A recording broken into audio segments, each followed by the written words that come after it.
Hello and welcome. I'm Carol Cram, host of the Art and Fiction podcast. This episode features Margaret Philbrick, author of House of Honor, listed in the visual arts category on Art and Fiction, and A minor, listed in the music category. Margaret Philbrick is an author, gardener, and teacher who desires to plant seeds in hearts. She is a frequent contributor to a wide variety of magazines, and her poetry has been published in numerous anthologies.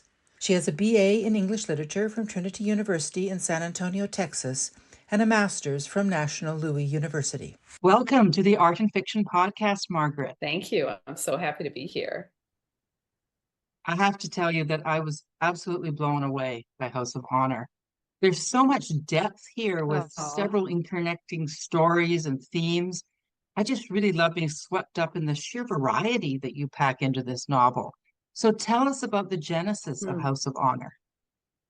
Yeah, the genesis. I would say that it all started, we were on a trip in Italy, and it was to celebrate our son's graduation from college. And my youngest son had just been in Italy 6 months before. And he said, as we walked up to son Luigi De Francesi, "Mom, you have to go in here." And I said, another church. I mean, we've been in a lot of churches. And he said, no, you have to. There's 3 paintings by Caravaggio in this church, and you just can't believe it. So I said, okay, we went in and, walked all the way up to the front. And then it's in this tiny chapel over on the left. And there was this priest putting euros in a metal box to light up these paintings by spotlights. And the lights only lasted about a minute and a half, and then he had put in more coins. And so all these people, these seminarians, were there being taught about the paintings in Italian, and I was sort of in the background. And then they cleared out, and we put our money in the light box. And then we walked into this little chapel, and you're surrounded on 3 sides by these just giant paintings by Caravaggio in this place. And honestly, it was so arresting. I just didn't even want to leave. I just stood there. I couldn't believe that this was one person that had painted these. And my mom was an oil painter, and she was just a very talented artist, and she brought me into the world of art.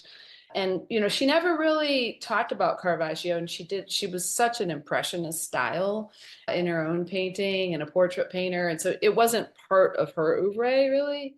And so all of a sudden I'm in a different world of art, and I'm in this dark, musty church. And I had that feeling, and I'm sure you know this, Carol, of when you see something, it's so moving, you kind of feel like you're just sort of being gutted and things are spilling out of you onto the floor. And then you don't want to leave your guts all over the floor. So you sort of try to pull yourself together, but you pack everything back in, and then you have to decide, what are you going to do with all that? And so we walked down the street to the Pamphili Gallery and went through the gallery, and I was just so wrecked. I couldn't even really focus on the art. So I went to the bookstore and I bought a book about Caravaggio, and that sent me on. That was it. Then I was just going. And in that first book, I learned about this painting of his that was taken, in 1969. And I started reading more and more about that painting. And then it just led me on the trail. It was like just being, given breadcrumbs and following this trail to try and figure out what in the world happened, and who was this artist, and what was he trying to do with this art. It was killing me. So I got crazy. I got obsessed. I just went into a massive obsession, and the book was the outcome. It is amazing, because the heist of Caravaggio's Nativity actually happened, right? Was it one of the top 5 art heists of all time? Correct. Yes, unsolved, of the unsolved heists. And, the Gardner Museum heist is probably the biggest unsolved heist ever. But yeah, this is right up there. And, there's just a zillion theories about what happened to this painting, because so many different mafioso have testified about it, so supposedly about it in court, and all the stories are different. And so, nobody really knows where it is. Wow. That's just such a wonderful inspiration for a novel, an unsolved art crime. And so basically you solved it in your novel, but we'll yeah. Right. And I think that part of the the joy of the book for me in creating it was that I didn't know about this artist. It wasn't Monet or Cezanne or Pissarro, all Manet. I mean, Sargent. These are people that really influenced my mother's art. And so I had books about them in our house, and I grew up with those painters. And so they felt very familiar. And I loved the fact that this was something other. It was just so shocking how real his portrayals were of these scenes and these vignettes for the church. And I just couldn't believe it. I was just taken by it. And so that's what really set me on it, is what it did to me. And I guess because, like I said, it was new, it's something so new to you, and it's encountering your heart and your soul in a way that is really deconstructing. And so you want to construct something back, right? You want to make something out of that. Yes, and I mean, this is why personally I enjoyed the novel so much for so many different reasons, but not least is because of Caravaggio. Like, I thought I knew Caravaggio. I know my history of art. I've seen his paintings, but I didn't know he did so many. And of course, the thing that I absolutely loved about the novel is that you included the actual pictures, which is something you almost never see. I'm actually just curious as an author Right. myself, how did you get to do that? That your publisher let you do that? Yeah. Yeah. That was the really painful part of the journey of this particular book. And that was because there were a number of really pretty highly regarded publishers that liked the novel, but they did not want to put the art in the book. And it just adds a much greater layer of complexity and production. And it's not like, oh, this local artist over here who's just getting started. This is him. So it has to look good. And I did not want to surrender that dream of the art being the undergirding of the plot line. And so when I picked the paintings, part of my goal would be that the paintings laid out in chronological order would actually tell the story themselves. If you had read the book and then you just laid all those paintings down, you could see the story of what happened in the novel. And so I just felt that was so important that I just had to keep going and find someone who was willing to do it. And all the rights to these kinds of classic works, all books use Bridgman Art Library, and they are the ones who own the photography rights for these paintings. So like the Goldfinch and, Girl with a Pearl Earring, all of these books go through Bridgman licensing to be able to use those representations. And that's what happened here. So the publisher actually did allow that. It's incredible because is it same in the print book? I read the ebook. Yes, that's my favorite part. It's interesting. I have really learned a lot about this because I've never done, my first novel had the music embedded, it's classical music embedded into the book. And they also created a website of the classical music for people, who weren't reading the ebook. And, in this case, the quality is impacted by the paper type. And so there's quite a bit of conversation about paper. And so the paper that I have in the one I brought with me today, it is quite shiny. I was surprised how glossy it was. But then when I look back at my first book that I did with my mother, that has her art in it. And that also is pretty glossy. And so I guess I kind of figured out, oh, well, this is the way that you depict art that allows it to be the most crisp in its Yes. representation. The problem is it makes the book a lot heavier. This book is very heavy, and that makes it cost more. So, Yes. they're still trying to refine how to lighten up the paper level and still make the art look good. So it's still a work in progress in that way. But yeah, no, I'm just so thrilled that you had this. It really helped when we're reading the book and seeing the painting that you would then, you'd have the letters from Caravaggio describing it, and then you actually saw the painting. It just gave so much more depth. So anybody who's Good, interested in good. Caravaggio, you have to read this novel. Because even if you're not interested in Uh, Caravaggio, you're going to learn. And actually, that was my question. What is it about Caravaggio's work that makes it so compelling?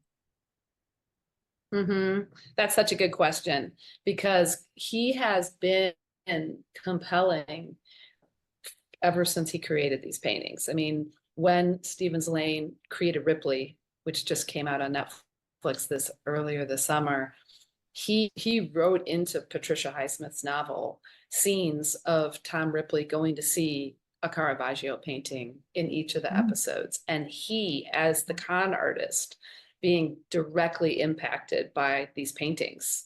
And I think that they're so graphic, and they're so human.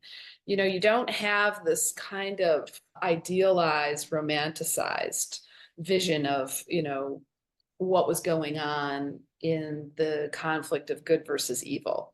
That was really the way it was painted prior to his day. And, you had the cherubs floating and all that. And he was interested in just dispelling that and making real people be the subjects of what they were truly telling in those stories of those paintings. And so if you look at, David and Goliath, I mean, he painted his own face on the head of Goliath with all of the blood and the guts and the cords just dripping out, while sweet David, so sweet and so young, holding this massive head in the foreground. And that was just had never been done. And even today, that painting looks contemporary.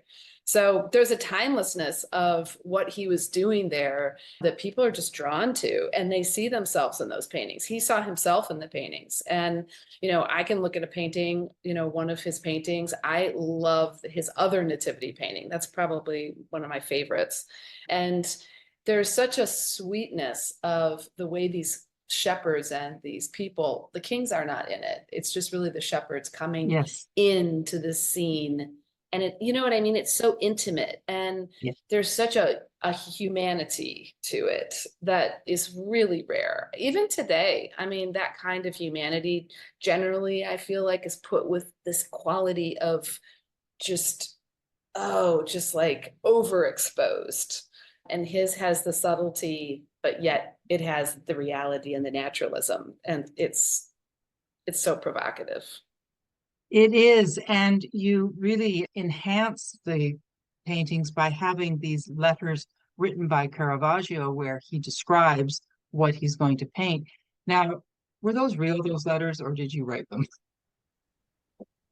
No, I wrote them. I thought so. That was good for you. I'm so proud of you that you got that, because the editor on the book, the senior editor, she said to me, we need to be footnoting these. This is really bothering me that this is, not referencing documents. And I was like, no, it's not, because he didn't write anything down. I mean, he just didn't, he wrote a few things, a couple letters, but not a lot. And so what we know is what we know from his art, and then the biographers who described what was going on in his life. And, now the current people who have written just tons and tons about him. But, that was just the big research quest for me, was to be able to make those journal entries so authentic that, you would actually think that, oh my gosh, I didn't know Caravaggio had a journal. I wanted, people like Andrew Graham Dixon, current day biographers, to read those and say, wow, this person really, they did their research, and yet have the voice of someone who's deranged and crazy. So that was the hardest part of writing the book, was honestly those journal pieces. It really was. I would imagine, yes. No, that they were so well done, because I love the way he would describe his own paintings. There was one line in particular when he was describing the Nativity, actually, about how Mary's sitting on the ground with her hair disheveled because she'd just given birth. I thought, wow, that was just so well done. It was a beautiful Right. description. And as a mother, you go, oh, yeah, Oh, I get thank you. that. That's so sweet.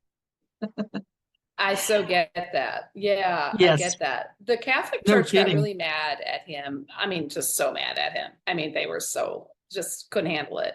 But yet they wanted his work. They understood the prestige of having those altarpieces and how powerful they were. So he was always in this terrible tug of war with the church. And so, yeah, he did a lot of things with the representation of Mary they did not like. No, I wouldn't imagine they did, because she was really she looked like a real woman. It was wonderful. Yes. So Yes. I was going to ask how Caravaggio's story, as you told it through his journals and his letters, it kind of parallels the story of your main character, Ocasio. Can you talk a little bit about that? Yeah, I think that when I finally, got my arms around the whole of Caravaggio's life, and I've I thought about this genre of books, which is very much, some people would say it's a mafia book. Some people would say it's an art book. I did feel that it was important for the main character to be able to get free of what was entangling him. And so I knew that if I were to create a parallelism, at some point those paths would diverge. And so that was just part of the fun of dreaming up for Orazio Bordoni what is going to be the event that allows him to diverge from his crash course of Caravaggio craziness. And so that was a fun little thing to figure out. I don't want to give that away, of course, but one of the joys of reading this novel was there's so many different elements, so many working parts, so many different characters and scenes, and you're reading and going, where's this going? And that's the joy of it, because you really have no idea until it starts to kind of coalesce towards the end, and it all comes together beautifully. And your main character, how do I say his name again? I forgot. I think I said it wrong. Orazio. Oh, that's okay. Orazio Bordoni, yeah. I wrote it down wrong. So Orazio is a wonderful character. I really liked him because he was not very likable. There were times I'm reading the book, I'm going, you can't do that. You do that to your parents and whatever. So I got really quite invested in him. But of course, that's what we want as authors, isn't it? To have our readers actually yell at the characters. So, but talk about how having such a flawed character contributes to the theme of redemption in the novel. Yeah, I think that Orazio, he represents, and I hope that in some way, there is a Caravaggesque quality about him, which is that he's a universal character. He is a person who all of us, I think, have this need to sort of strike out on our own way, apart from what we were raised in, to find our calling, to find what we're here to spend our lives for. And then to, at some point in life, see value in the home that we were given, despite its failings. And, there is no perfect home, there is no perfect church, there is no perfect anything.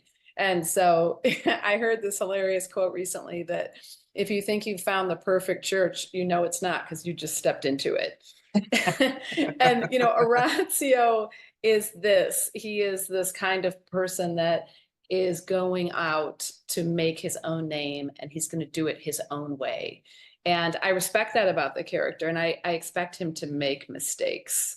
But I believe all of us, are on a journey, that same journey in many ways, no matter how old we are in the course of our lives. And at different places, we begin to see the value in things that we really couldn't see, or we were blinded to because of setting out on that hero's journey. So yeah, I think that's that's very much Caravaggio's story. I mean, he lost all his male relatives when he was very young to the Black Plague, and his mother wanted to save his life, and so she shipped him off to be an apprentice in an art studio so that he hopefully wouldn't die. And so he was just cast out into his giftings. And that's good for all of us, but probably really difficult for him in the long run. And so he was just trying to, establish himself as his own person throughout his very short life, through what he was gifted to do. And I think that Orazio is trying to do the same. And I think we all are, honestly. Yes, we are. I mean, our lives are a constant journey, isn't it, to try and figure things out. Yeah. And we never and do make a really contribution, I mean, right? What is the contribution? I mean, yeah. I mean, my mother, she died of COVID, and it was very sad and not expected. Thank you. And yet we have her paintings all over our house. And, so she's alive in her work that lives on. And look at your husband's beautiful paintings behind you. I mean, these things last. And so that's one of the great things about art that we love, is that it lasts. It does. Yeah, that certainly resonates with me. I lost my mother a few years ago, not to COVID, but not sort of during COVID for sure. And she was an artist as well. So we have oh my to gosh. work all over the place goodness. too. I know we have a few things in common. Oh my goodness. I love it. Yeah, yeah. So I know I was very fortunate. She was a fabulous woman. But How old uh, was she when she died? oh, she was 94. So she had a wonderful Oh, life. lucky you. Yes, I was She very, did. very fortunate. And I Mm, was with her right to the end. So I was very fortunate. But, it doesn't good make it for any, you. I thought it would Oh, sort of that's be a easier dream. when your mother was older. No, it's not. It's still a No, wrench. Yeah. no. And we were Every very death is a close. tragedy. It Everyone. is. It's Oh gosh, it is. yeah, no kidding. So yeah, so actually your Hmm. novel really is kind of a prodigal son story, isn't it? Yes, yes, it is. I think that there is this quality of starvation that comes Mhm. with, striking out on your own and having to really figure out what is it that I can contribute to the world that's of value. And maybe I will be compensated for it, and maybe I won't. And so many artists, right? Posthumously, yeah, we all know who they are, but it isn't just the way it works necessarily that you're going to be able to provide, for yourself through your art or through whatever the thing is that you're creating. And I think that, I wanted to depict his soul starving and the ways that he was trying to fill it. Yeah. Lena and sweet Lena, she's so sweet. I mean, he thought that that was going to be it, that was going to work. And it just, it takes a lot. So yeah, it's easy to fall into places. And I think that the character really falls into a place there where he's trying to fill gaps, Yes. with the Giotto family. I mean, he has such great gaps in his own life that once he meets Lena and he's on to this new trajectory, he's got to plug those holes, for his own sort of soul value. So yeah, he's on a journey and he's just going to take what he can get and do it. Yeah. I had this character sketched far more lasciviously than he ended up in the book. The publisher took him back a few steps, way, way more than I wanted them to. But, it's like that was their choice. So I'm still happy with the book. It's just that I wanted him to be a more edgy, much more edgy character. Really? Because he was fairly edgy. I guess he could have been more. I don't know. Yeah, I liked him. I grew to Oh, like him a yeah. lot. Yeah, he's Good. well, because Yeah. you just see It's so yourself in him. fascinating. Yeah, Yes. I Good. think we all Yes. see I think ourselves my because good we've all friend, kind of screwed up, and we yeah. see ourselves Yes. in him. Trying to make his way, trying to fill his soul. Yeah, trying to fill the gaps, which yeah, we're all trying to do. Yeah. Yeah. I mean, my good friend said that was her favorite character. And, it's like, why is that? And she said, because he's so lavish. He's such a lavish, opulent character. And I was like, fascinating. I mean, I don't think of him that way. I think of him as impoverished. But she's talking about all the things that he is surrounding himself with and the way he's approaching wanting to do in life what he's doing and how wonderful it is that he just decided to do that. And it took a lot of courage to do it. It really did. I mean, to tell you that to your dad that I'm out of here, it's just, I mean, in an Italian family, that's unheard of. So Yes, yeah, it's interesting. but I also love Vincenzo, his brother. He was a nice character. Yes. I like Vincenzo. How could you not? And he He wasn't is a a goody nice two shoes or character. anything. He was just a really nice No. Oh, no, no, person. no, no. No, you kind of thought, oh, I'd like to Yes. know him. Yes. Yes. Yeah. That's really funny. Oh, well, and I have a son. My oldest son he's kind of always wondered, why would you read and write fiction when life is so short? You should be spending your life reading and writing nonfiction. And it's just Oh, like, oh, I mean, story is that's how the world turns. I mean, it's like we that's can't humanity. live on facts. Yeah. And so No, I just think that's interesting. Hmm. yeah, well, to be human is to tell stories. I mean, everything revolves Yes. around stories, all our belief systems, everything. It's all storytelling. So yeah, and it's so much fun as a Everything. novelist to spend your days telling stories. I know it's great.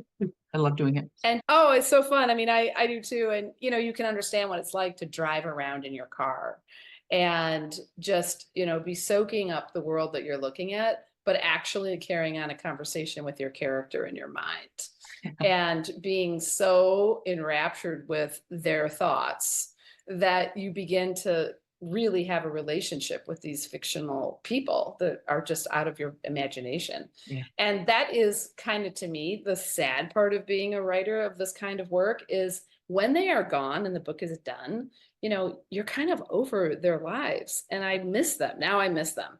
And so this is why people write sequels, But Okay, in addition to Caravaggio and your wonderful main character, there's so many other machinations in this novel. You've got the mafia, you've got the Catholic Church, you've got big business. I was absolutely in awe of the depth of research that you must have done. So how did you do that to get all these different elements? I mean, particularly to know about the mafia and the church, because behind the scenes. Right. Yeah. I know a fair bit about the church, but I'm not Catholic. So I had to learn a lot about the Vatican. Yeah. So I read a ton of books and yeah. And then I had to make it fun. I didn't want to just like live on the computer. So I went to London when the National Gallery was having the Beyond Caravaggio exhibit. And I went to see that exhibit. I decided to do something so fun, which was to reserve as many books about Caravaggio as I could in the Victoria and Albert Museum Library. And you can reserve your books ahead of time. Like you can be in the States, get a library card and reserve your books so that the day you show up, you're just given your stack and you just get to go taken to your desk and there you are. And so I just read so much and I took photographs of certain pages and I just spent days and days there reading about the Vatican. That's really where I did a good bit of my Vatican research. And, also with the mafia, that was a little bit longer. I didn't know anything about the mafia except what my parents told me because they grew up in Oak Park, River Forest, Illinois, and there was a pretty significant mafia presence there when they were growing up. So I knew some of their stories. And I ended up creating a timeline on this giant, bigger than my arm's reach piece of paper of everything significant that happened in those years of 67, 68, 69, and then a little before and a little after. So I could have a sense of what would plausibly be possible here in terms of the mafia taking this painting and how and why would that ever happen. And the main reason, and I think this is kind of funny because I was just recently criticized by someone who is Sicilian that said that this was implausible, but the book I read said that often art is used as a bargaining chip to even get mafioso out of jail. And that is a piece of the research I actually used in the book. And I thought it was funny that, this person who's Sicilian was saying, yeah, that would never happen. It's not. And it's like, of course it would. Anything would happen with the mafia. It's like, how could you question it? They can do anything. So yeah, that was a big section of the research. But the biggest for sure was the Caravaggio component because I was going to write those journal entries. We've all seen The Godfather. I mean, we all have our own foundation of the mafia, and our own sense of who they are. And so I had to kind of cherry pick within Italy, within this time frame of the stealing of the painting in real life, what was going on. And so that's how I sort of wove that together. Yeah, it was absolutely remarkable. I could not get over your depth of research. It's like, yes, I was amazed. Thank you so much. Yeah. You're welcome. Would you like to do a reading now from House of Honor? Sure. I think it's always fun to read from one of your favorite characters. And I agree. I listened to B.A. Shapiro's podcast, and she said in there, you do have to love your villains. It's important to love your villains. And I agree with that completely. And as I was writing this character, as my mother would say, drawing this character, I was just laughing. I was just laughing out loud as I was typing about the banker because he's such a quirky, weird character. And so I want to read the introduction to the banker so people get a sense of who he is because I love him. Yeah. He was a great This character. I know. chapter is, I'd like to hear more oh, about the banker. You have to write another novel with the banker in him. He was great. I know Anyway, I've had people write to me and say that, yeah, I hope that you're going to write the banker's story. And I'm kind of like, not sure that's going to happen. Okay. The banker, this is in Milan, Italy, this section. He's up in Milan. The banker shuffled down the street, knocking into a hunched woman in a black shawl who was trying to sweep with her equally antiquated straw broom.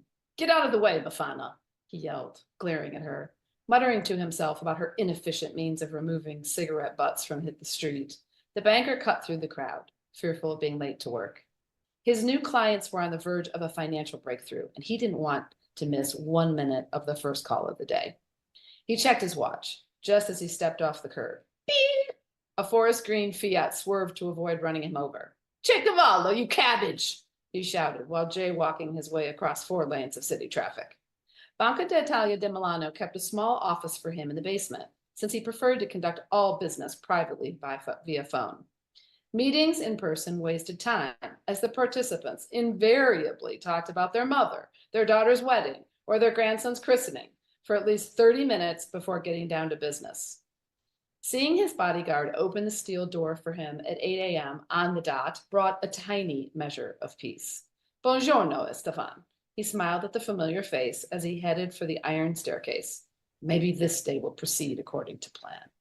His office looked like an underground bunker left over from World War II, with reinforced concrete walls, a desk with a single phone line, no file cabinets, no credenza, no windows.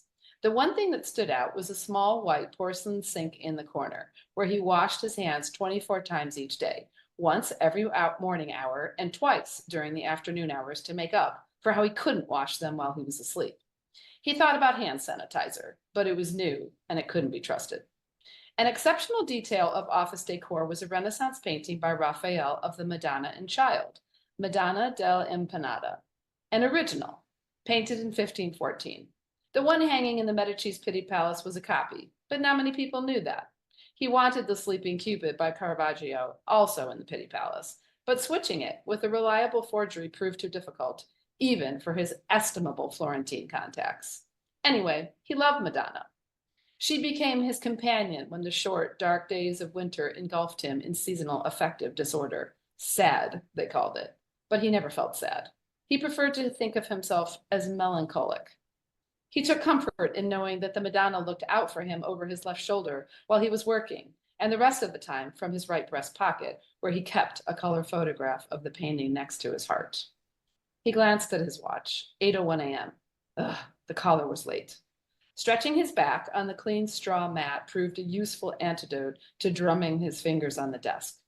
Nimbly, all 5 feet 4 inches of his designer-suited frame lowered onto the mat. And the second he achieved the uncomfortable downward dog yoga pose, the phone rang. Trying to maintain downward dog, he reached with his right hand to grab the receiver. He listened for identification. All of his callers knew to identify themselves first, or he wouldn't speak to them. Giado from Palermo, update, per favore. The familiar voice on the line always provided his name, location, and the purpose of the call. Sì. 25 million in the Union Banchieri of Switzerland has been wired to the Messina Pizza Corporation in New York, and another 25 million from Leinhardt Bank to Rossetti Imports in the British Virgin Islands. I prefer working with family-owned entities. 2 more significant transfers next Monday. Call for confirmation. As discussed, I'm interested in being paid in fine art for my services. Solo, grazie, ciao. Don Giado took a deep breath. He knew the banker disliked long conversations. Un momento, per favore. Carlo Massoni from the Vatican will be calling you in 15 minutes, seeking your assistance. He looked at his Patek Philippe watch. Bene, grazie, signor Giotto, ciao. That left him plenty of time to have Estefan bring him a cappuccino from upstairs to savor prior to the next call. that's great. That gives a really great overview of the banker. So your Italian is great. Do you actually speak Italian? Oh my gosh, I wish I did. I so wish I did. I had to learn some Italian and I have worked on it, but I mean, I am not fluent in Italian. So I had to have the book go through a number of fluent Italian speakers. And it Yes. turned out that Alison Wells, who was the first editor of the book, her best friend was Sicilian. So she took all of the Sicilian dialect to her from the Sicilian sections to make sure that that was autentico. And it was. She really fixed it for me. So I was able to distinguish in this book between the different, more formal Italian versus the Sicilian Italian. And that was just because I had great people in my circle that helped me, because I could not have done that. We love editors. Like they're so, I know I always make sure I get experts to read those bits. So you travel to Italy a lot, I presume. I've been there 4 times, and I was so fortunate when I was young. I went to school after college. I went to Cambridge in England, and I studied the postmodern poets, and I studied Shakespeare. And as part of that, I just absolutely met the greatest friend. And we went to Italy when I was so young. I was 21 or 22. And we just did this Italian trip together. And that was my first sort of virgin encounter with this country. And I have gone, over probably every decade, since. And it's been really interesting to see it change, and how the more I go, the more I want to go. And so it's dangerous. It's a dangerous place in that way. Yeah. That's something else we have in common. I also went to university in England. I didn't go to Cambridge, I went to Reading, but I did my BA actually in Reading. Back in the 70s. That's a treat. I know, it was awesome. That's so neat. Oh my gosh. That was a while back. Yeah, and I also went to Oh. Durham, which is in northern England. But we used to go to Cambridge, and my boyfriend at the time had friends in Cambridge, so I remember going there. What a great city. That's a lovely place. Yeah. I loved it. Yeah. I so loved it. Yes. Yeah, we go to Italy a lot. My husband tends to show his work there. There's so many galleries and so many opportunities. So it keeps getting shows, so we keep going. And I think in the book, that's one of the things I was so fascinated by was, in the Renaissance, what was happening then, with art, obviously was just an explosion. But at this time in the 60s, it was also going on. And so it made sense that Orazio was going to make his way in Rome as a person so interested in creating art and collecting art, because that actually was happening there at the time. And so that was just a stroke of luck that in the reading, I was able to discover that, art was having its sort of a heyday in the 60s, as it was everywhere. But, I just thought that was, the pop art was, such a thing. And it was just neat to see that. I think of that as an American kind of art when it was actually everywhere, and it was just really fascinating that he could have done that. He could have become a collector of fantastic new wave art in the 60s in Italy. And he was just setting out to just do that, So that was kind of fun to discover that. And actually the neighborhood where he lived was right near the Spanish Steps, wasn't it? I seem to remember. Yes. Well, because I particularly love that, because on our last trip to Italy this past May, we stayed right around that neighborhood, which was, for me, was actually quite a new neighborhood for me. I know Rome quite well, and I'd never stayed in that area before. It's much, but in those days, it was quite bohemian, as you talk about in the novel. Now it's very upscale. Yes. It's very rich now, but it wasn't back then. So I thought, oh, it's the same neighborhood. Yay. Right. I recognized some of the places you talked about. Yeah, the Montechiani. That's the Montechiani. I'd also like to briefly talk about your debut novel, A Minor, which I unfortunately did not have time to read. But I see that it has a connection both to music and to Alzheimer's, which is kind of close to my heart because I've lost both my father and my brother to Alzheimer's. But so could you tell, and my brother was a composer. Gosh. So I think I have to read that novel. Can you tell us a little bit about the novel? Sure. The novel is a love story. It's more of a love story than this book. And I just thought to have a piano prodigy, someone who is that so extraordinarily gifted, have this relationship with his teacher depicted. And he's on his way to the Tchaikovsky piano competition. That's what they're trying to get to. And then to have her be diagnosed with early onset Alzheimer's. So she's in her early 50s in the book. I know what that's like. How are they going to navigate the relationship? Yes. And the music is the hero. I mean, and that is just such an interesting aspect of art, that it can have this heroic presence in our lives if we allow it to be that. And so it is about that language. When things are ascending and things are declining, where does music come into that relationship and be able to speak for us and to us? And I was just really caught up in that at the time, because I had some relatives who were diagnosed with Alzheimer's, and our oldest son, who the book is dedicated to, is just such a fine pianist. And he had a really very special relationship with his piano teacher. And one of the things that happened, why I wrote that book, was she made me, as the mother, sit in on these piano lessons and take notes. And then I had to go over the notes during the week with him while he was practicing at home to help him remember these fine points of these lessons. And then he went off to college, and I had all these notebooks.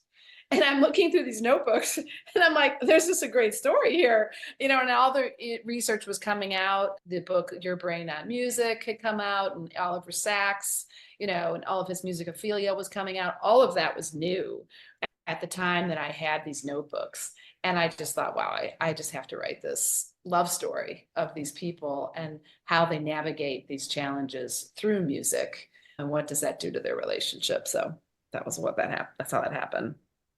Yeah, I definitely have to read this novel. It definitely sounds like something I would really enjoy. Yeah, because music Yeah, and given your also the relationship to experience. Alzheimer's, as I said, my brother had early onset as well. He died at 65, I guess he Oh, was. I know, it was absolutely oh my tragic. gosh, And that's he was awful. a fantastic Oh, composer. He's a jazz composer. And yeah, he was a pretty amazing guy. mm, But not all that long before he passed, we were still playing together. I play piano as well. And one question I wanted to ask you before I went on is, I actually read on your website that you don't have a smartphone. So tell us mm. how not owning one has helped you as an author. I was very impressed by that. I wish I could do that. Oh my gosh. It's helped so much for I me. And bet. I think I talked about this in the article. Yeah, being present, the just this we just lost in our culture, and because of that actual in-hand technology, we've really lost, generally speaking, the ability to be 100% engaged Mm. and fully present to another person, or to a forest, or to, this writing center that I'm sitting in, without this constant deviation and distraction of ding or whatever it is. And I just, when that technology was coming into the forefront, and of course my children were frothing at the mouth to have it, I just saw this takeover happen. And, I was working on a book at the time, and I just felt like, if I go into that world, I'm never going to finish this project. And finishing well is definitely sort of a thing I try to do and be intentional about. And that would just be such a deviation from the creative process, innovating, presence in my own work as well as with other people. And I couldn't do it. Oh, it just gives me chills. And so, I mean, this has been spoken into by many other people. It's not just my own ideas here. I mean, I remember being at a writing conference in Grand Rapids, and a professor from Duke Divinity School held up his iPhone in this talk. And this is years ago. This is easily more than a decade ago. And he said, this is the most powerful and destructive tool that you as a writer will ever hold. And you will have to steward it well, or it will eat you alive. And that just terrified me. I was like, I don't want that. I don't want to have that happen. So I didn't. I'm like, I'm not going to do it. So. Good for you. I wish I could do that. Well, but you're right. You have to. I know I have to learn just to put it aside, because I find that it has impacted me, especially in the last few years. I'm far more distracted than I should be. So, but I was Mhm. inspired to read that. I thought I probably won't give it up myself, Aw. But just to know that you did get that somebody doesn't have one and managed to produce such great work that you have is very inspirational. So thank you for that. Oh, that's so, I'll of try and put course. it more Yeah. aside. I mean, and it's just all about stewarding it. Like I think if you just said to yourself, okay, there's one day a week, I'm just going to live without my phone. I'm just going to do it just one day a week. It'd be so interesting to see as an experiment. What would that be like? Right. Oh, exactly. Yeah. I I know. I Mm-hmm. definitely want to do less, put it that way. So one of my goals Yeah. with Good for the you. art and fiction, yes. One of my goals with the Art and Fiction podcast is to inspire other authors. So what's one thing you've Mm-hmm. learned from writing your novels that you didn't know before?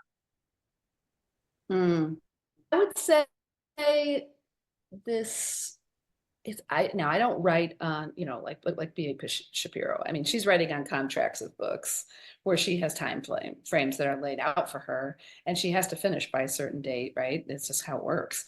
And I've not been in that situation. And so I actually like having this kind of freedom to be able to say it takes as long as it takes and not pressure myself that, oh my gosh, this has taken me 5 years. What am I doing here? There's a lot going on and it's okay. Like give yourself permission to take as long as it needs to take to refine it to the place that it needs to be and to be living. And so I think that has been a big learning for me is to get away from the timetable and be willing to accept what it is. And it's like you can't control it sometimes, and it's okay. You really need to just sort of let go of this American, we are going to get this done by X day or it's a failure, And I appreciate that about our culture for sure, because a lot gets done, but it also can be for a creative person a burden. And so I with this book, I had to let go of that. I was like, it's going to take what it takes, and that's okay. Yes, that totally resonates with me. I think one of our big problems or one of my challenges as an author is comparing myself to other authors, which really is not a good idea because as you say, it takes what it takes. One novel might take 3 years, Yes. one novel might take Yes. 10, one might take 6 months. Who knows? But you can't compare yourself to other Right. authors. That's Yeah. right. But you can do this. I like this kind of comparison. I love hearing things like, well, The Help was rejected 69 times, or, J.K. Rowling was rejected 45 times, or there's all those kind of comparisons, right? Mark Halperin, he's always spends 10 years between his books, Yeah, so there is like helpful comparing, and then there's there is. very unhelpful comparing, right? Yeah. Yeah, the people that churn out 5 good novels a year, it's like, how do you do that? But anyway, Yeah, I everybody can can't you can imagine only be that. yourself. Nobody can write your novel Yeah, except you. So, that's right. That's you right. know. That's right. Hmm. So tell us a little bit about your process as an author. Do you start with the research or do you do it as you write or how do you do that? Yeah, I said there's a behind the book section Mhm. in House of Honor that gives perspective on things. And this is one of the things. And I think it's good to be in touch with, why are you writing this? And I definitely am a person of pretty high level curiosity. And I think anyone who's a writer has to be. And so a significant question or an event that probes a question, like seeing those paintings by Caravaggio and then learning about that heist, I'm going to be set on a trail to get and hound down the answer to a question. And that's generally how all of my books roll. What would happen if a prodigy entered into a love relationship with his teacher and she got Alzheimer's? What would that look like? You know, Mhm. so it's always a question. And it's a question that I will spend a fair amount of time researching. It could be up to a year where then I'll look at it and step back from it and say, okay, is there something here? I had many years invested in my notebooks with my son's piano teacher, and he and there were the lessons, and so I'll really kind of then zoom out from it and say, what do I have here? Is there a scaffolding here that I really want to embrace and put the meat on? And then if there's not, I can just leave it, and it's okay because I know another question is going to come along. It's going to be something. And then what I try to do is whenever I take on a big project, So like one of the questions I'm dealing with right now is because I've done music, classical music, and then this is visual art, and my daughter's a professional dancer. I really do want to do a novel about the dance world. And I need to do a novel that has a female heroine because all these books have been male protagonists, and I'm like, I'm a woman, like, let's write about a woman here. So I will do a book, hopefully, God willing, about the dance world. And there was a moment in the Bolshoi a number of years ago where there was such a giant fight over roles and who was getting what roles and who wasn't, that there was an event where someone threw acid in the face of the artistic director and severely burned this person. Mm-hmm. And so that raised all kinds of questions for me. What is happening here? And so that's been running around in my mind, for a bit of a time. And I don't know if I'll actually write that book, but that's the kind of thing that happens for me, is I just get arrested by a question and I have to sort of think it through and figure it out.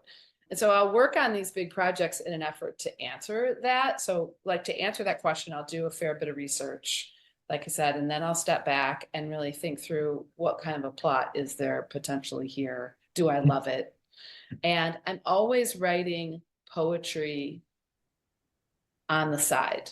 And so I love this kind of poetic take on the world and what I'm seeing that is quick. I do it through my Instagram.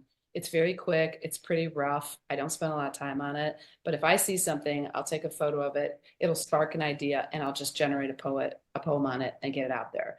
So I get this really fun balance of the deep and the wide with the short and the fire, and I like kind of swirling in between those two worlds. And that's my writing process. That's kind of how I do it. Oh, fantastic. I can relate to that as well. Interesting.